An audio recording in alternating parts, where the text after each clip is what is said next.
पाठ 13 कन्याकुमारी की यात्रा, a journey of Kanyakumari.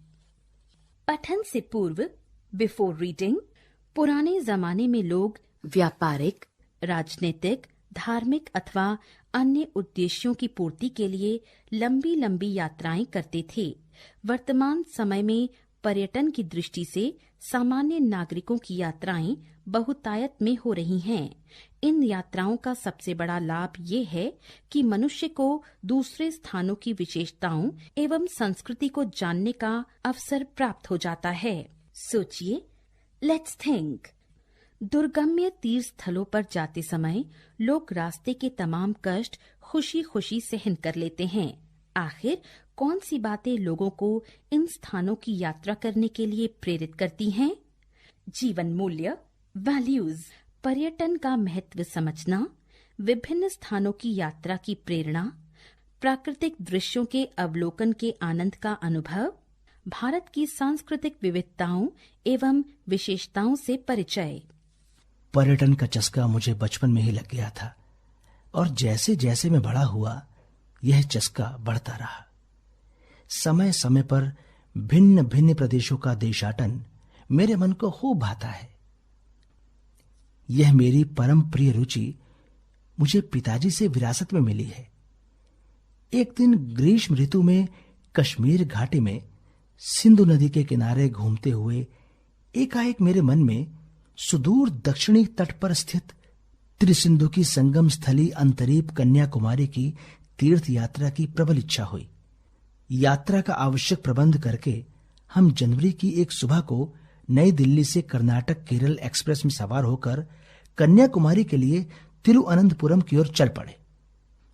3041 kilometre लंबी अपनी यात्रा में यह गाड़ी हरियाणा, उत्तर प्रदेश, मध्य प्रदेश, महाराष्ट्र, आंध्र प्रदेश तथा तमिलनाडु की सीमाओं को छूती हुई केवल 47 घंटों में केरल की राजधानी तिरुअनंतपुरम पहुंची, जहां से कन्याकुमारी सिर्फ 90 किलोमीटर ही दूर है।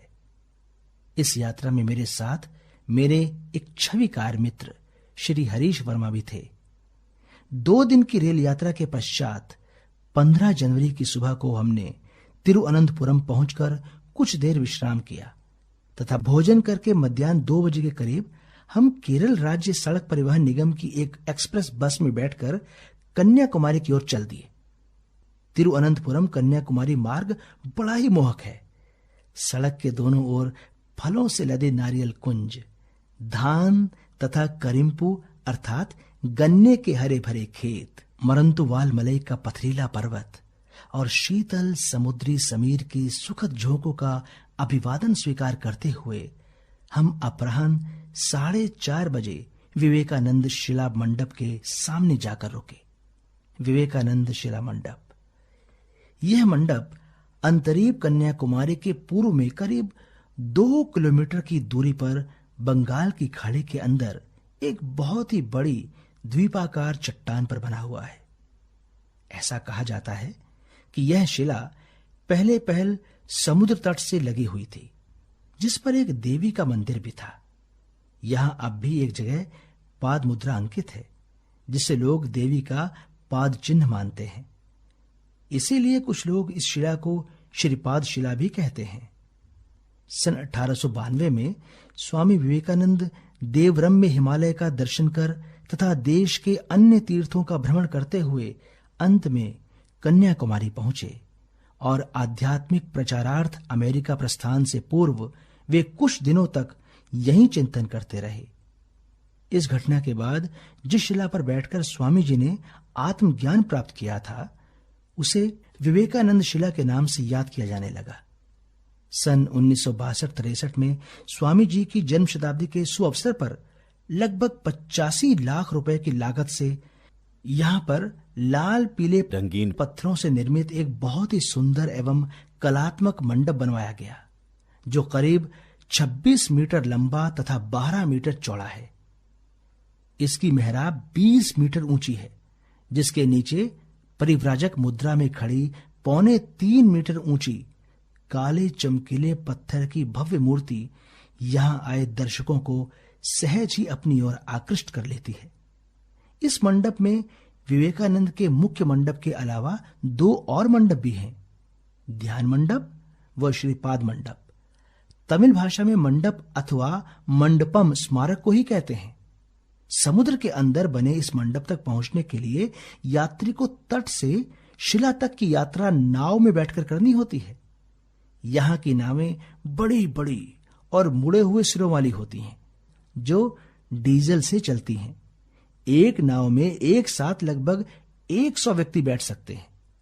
समुद्री लहरों से बार बार टकराती एवं हिचकोले खाती नाव यात्रा करते समय भय मिश्रित आनंद का संचार होने लगता है।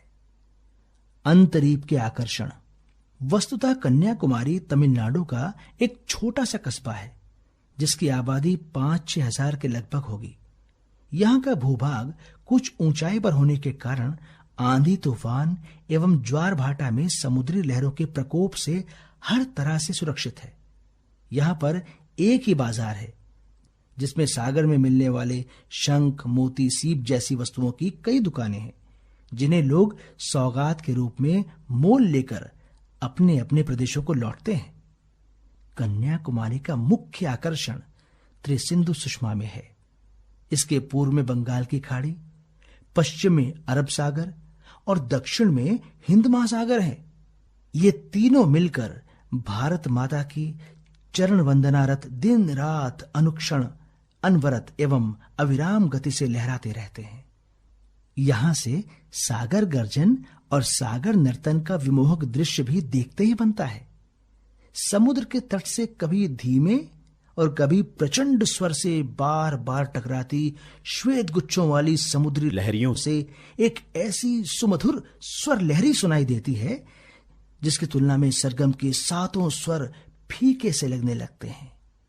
इसके साथ ही रंग बिरंगी बालवों से शोभित तीरभूमि, जगह जगह बिखरी काली चट्टानें, दूर तक फैली नील वर्ण जलराशि तथा त्रिसिंधु में यत्र तत्र डोलती नावों को देखकर प्रकृति प्रेमी दर्शकों का हृदय प्रफुल्लित हुए बिना नहीं रह सकता।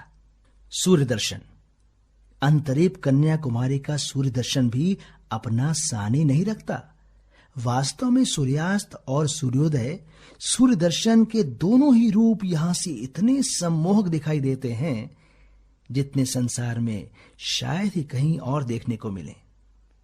विवेकानंद शिला मंडप से होकर जब हम कन्याकुमारी के घाट पर पहुंचे, तब अस्ताचलगामी सूर्य के जल विहार को देखने के लिए बहुत से लोग पहले से मौजूद थे। सूर्यास्त में अभी कुछ देरी थी। सूर्य दर्शकों की टोलियां इधर उधर से आकर घाट के पश्चिमी छोर पर एकत्र होने लगीं, मानो कोई मेला जुट रहा हो।